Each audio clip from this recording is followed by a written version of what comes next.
think as a Black woman specifically, when you talk about feminism, the mainstream first thing you think about is a certain type of feminism that tends to exclude still, even today, even with intersectional feminism, exclude African-American women. It's always kind of done that. And also like upper middle class white women has predominantly been the face of what we quote unquote consider feminism. I think feminism is attempting to say, okay, the first thing we agree on is that there are barriers and friction to what I need and what I want based on the fact that I'm a woman. What it ignores is that, and what privilege is that you may not have to think that being a woman and being a Black woman and being a Black woman who has a disability, for example, impacts you further. You have more barriers, you have more friction, you are less able to get what you want. You're undervalued in a way that's like, okay, well, that's life. That's what I mean by equity, and that we're able to, without friction, all get the same needs met. Yeah. Yeah. See, I disagree with that. I think life is easier if you're a girl. Actually, I think there's a lot of benefits that men don't have.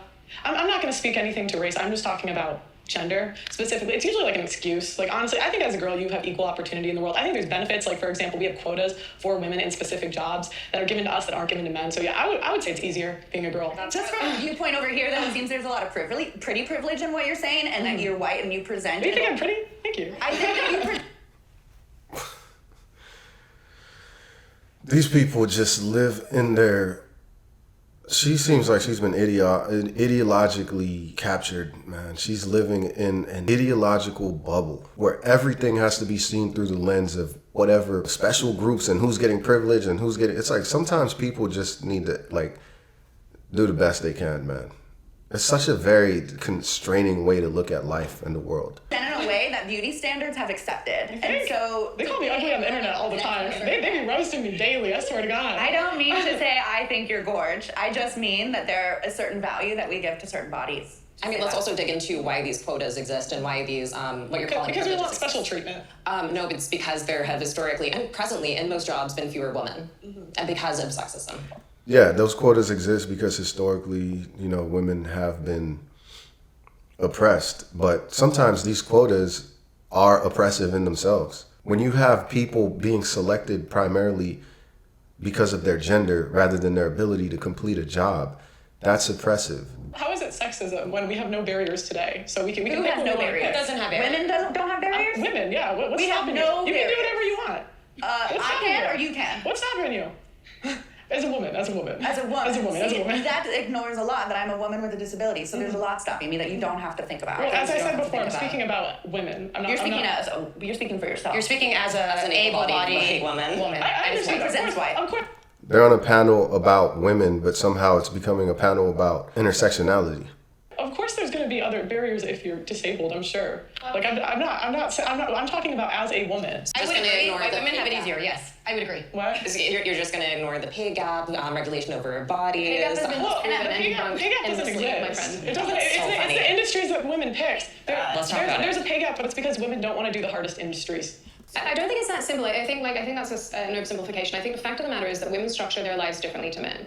Men don't give birth. Men don't have to carry pregnancies. Men don't have to be the primary caregiver most of the time. Women also don't hold jobs for as long as men do. They often will stop and start. They'll go back into work. They'll take time off. They'll take part-time jobs. The way that men work and women work are astronomically different. And to try to say that they're comparable is where this issue comes from. They're not comparable. I mean, she's also forgetting the fact that men and women choose different fields. Like if you look at the fields dominated by women and the fields dominated by men, you can easily see a pay gap there. Not to mention men do more dangerous jobs. There's also a death gap that we're not talking about. There's also a harmful and dangerous jobs gap. There's also an hours gap. The conversation surrounding it is always just all misinformed. The methodology used to arrive at the pay gap is insane. You take the income of all women and you take the income of all men, you divide it and compare them. Like, does that make any sense? That's like a billionaire moving into a poor neighborhood and claiming the average income of all these people in this apartment complex is now 100 million. It's insane. Two things. First of all, let's dig into why they think that they should take these jobs, which is societal sexism. And then also, Department of...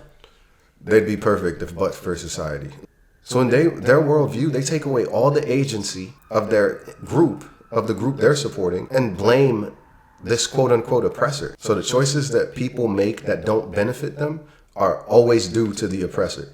Never due to individuals lacking discipline, lacking the ability, lacking forethought, lacking the ability to plan, or just simply just doing what they feel in their heart. It's always, if it doesn't benefit you, it's the oppressor, because you're perfect if it wasn't for the fucking oppressor. Of labor, all statistics, at least speaking in the US, have found that when compared for the same jobs, there still is a pay gap, particularly when it pertains to race. Because 60% of women have never asked for a raise. So how can you complain about your pay? Why are they not? Wait, what happens when women ask for a raise? Sorry, Sure. I've been wanting to say something, but I want to be respectful. I don't want to interrupt people, and I want to let them finish their thoughts. Jump in, just But you know, go it's through the just wall.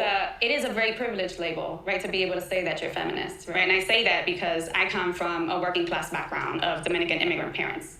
My mother would not necessarily identify as a feminist. I look to my mother, and I do think of her as a feminist. A lot of my ideas and my empowerment comes from seeing her like survive and put food on the table. When I'm thinking about feminism, I'm always thinking about who's not part of the conversation. What are the barriers? How do we think about equity? How do we think about self-empowerment and agency and having a voice, right? And having choice, and thinking about our basic human rights, education, access to health, homes, like having bread, having food, and those things are very important, right? And they're at the crux, right, of what a lot of us here know that we need. It's like there are the barriers, right, that we constantly ignore that are very much systemic and microaggressive, right? We see them and experience them every day. Like what in the U.S.? So, like what? What would you like to know an example of? I know you said that there's like barriers. I want to know what barriers in the U.S. today as a woman. Well, as a woman or as a woman of color? Let's be specific. As a woman. I said And we as a don't. woman. Well, no, I can't answer as a woman. I just feel like You can't answer. So when you're asked to identify these barriers that you face, you can't answer. You're on a panel about women and how they're oppressed. And when you're asked to explain how you're oppressed specifically as a woman, you can't answer. So you sat there and gave this impassioned little speech, but how can you base your life around something and not be able to answer the most basic question? How are you oppressed? How are you going to make changes if you don't know what to change? Your question is kind of hostile when you're like, there are no barriers to what I want. Congratulations. That means you have the privilege where you're not facing any friction, and that's showing, and I feel like it's I think as an American, you're very privileged. Like, I mean, I'm not ignoring that. Or like a basic level of what I mean. The feminist movement is when it comes to just being born a woman, right? Physically, pound for pound, we are born as women and we have less lean muscle mass than men. So there are issues of violence and assault and stuff like that. And so therefore, there are policies, there are things to help women physically, like, for example, I believe being able to carry a firearm and being able to use that safely to defend yourself against men who are born naturally with more muscle mass than a woman. So the barriers that women face is that men are stronger? Okay, so that's a barrier, that nature made men stronger? Okay. I keep hearing the term equity. What would a world that has equity look like? Like, would it be 50% of everyone in the same jobs? Would it be like prison, 50%? That's equality. 50%. So what does equity look like? So equity is generally described as a state of fairness because historically a lot of people have been arguing for equality, but what does that give us? Like 0.5 of the 1% being women, this doesn't really do anything for us. And so people have talked about equity instead, which is instead of sameness, it's fairness. And this would mean that we remove systemic barriers to engage in society, not just for women, but also for everyone. So which barriers? Those Okay, barriers that you so- don't believe in. I do do. for you to have a bunch of ramps in your life. It doesn't do shit. I need those ramps, right? Can we stick to male versus female? That's my question. So I'm thinking male versus female. But my feminism includes ability, it includes But my race. question is, You for guys women, can talk. women versus men. Like, what barriers do we need removed? 'Cause that's my statement. I'm not stating anything else. I'm stating women versus men.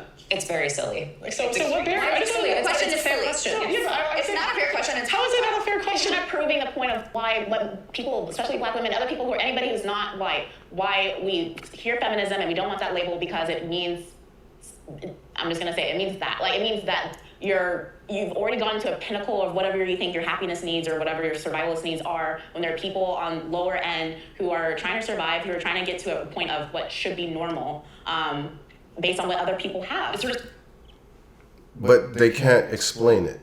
So if you can't explain what specifically about you being a woman creates barriers without using your other identities, how can it make sense? Wouldn't that mean there are no barriers? Because whatever other identity you're going to use, that would apply to men as well. So if you're saying that you can't identify barriers because you're a black woman and you got to factor in your blackness as a woman rather than just being a woman, then wouldn't blackness also apply to a black man? These people just believe in shit they can't even prove. They've not thought through. They're logically unsound ideas and beliefs. They just go, yep, I believe it. It sounds cool. It makes me feel cool. It's the commodification of activism. We've commodified activism. You have people who want to role play LARP activists, bro. We have LARPers as activists. It sounds like you're saying feminism is not always inclusive then. Right. It's most of the time it's not inclusive. It's more times than not, it's not. So, and within the just feminism space, again, there obviously the very basic is male versus female versus, but unfortunately, we've only had one subset of women be the face and voice and the academics and research and everything to be able to say, well, that's the standard we need to be in, when there are other people. I'm telling you, man, all these groups love to cannibalize each other. This ideology that these people ascribe to is cannibalistic. It ultimately eats itself because it's always going to be a group that is more oppressed that is going to attack the other group.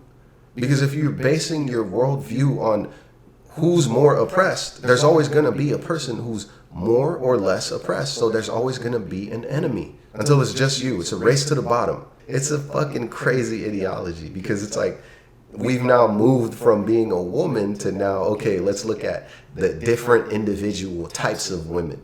Everything to be able to say, well, that's the standard we need to be in, when there are other people who are still trying to get to some type of normalcy and just living. What is the biggest issue then that feminism faces? I think it's the mindset. Women taking the agency, women taking initiative. I think it's mindset holding them back a lot, because if you want to be in a competitive world and compete, you have to have the right mindset. And I think a lot of people blame their lack of confidence or what society tells them for the reason that they're not achieving what they need to achieve, when that's not the case. You have to have the mindset of achieving, because the men who built the world had the mindset of building it. So the women who want to engage and build that further, they need to have that same mindset. I don't think we do. I think it's like assuming that we all want to be capitalist babies. Right. I think that men are not well adjusted in the society and women are not trying to You don't want to be a capitalist baby, but look at you. But you're perfectly fine enjoying the fruits of capitalism. embody what they have built for us. I think that what we're forgetting is a very important detail, which is just human respect and dignity, and not asking people to prove what their experience is and to prove to you. It is such conservative thinking to say I don't understand, explain it to me, versus just saying I don't understand and let me respect what you are saying. Conservative thinking is now a stick to beat you with. If you think conservatively, that's a stick to beat you with. It's such conservative thinking. Good Lord, man. What is wrong with these people? Anyways, that was a video. Let me know what you guys think. Make sure to like and subscribe. If you disagree, post in the comments below and we'll have a discussion. Peace.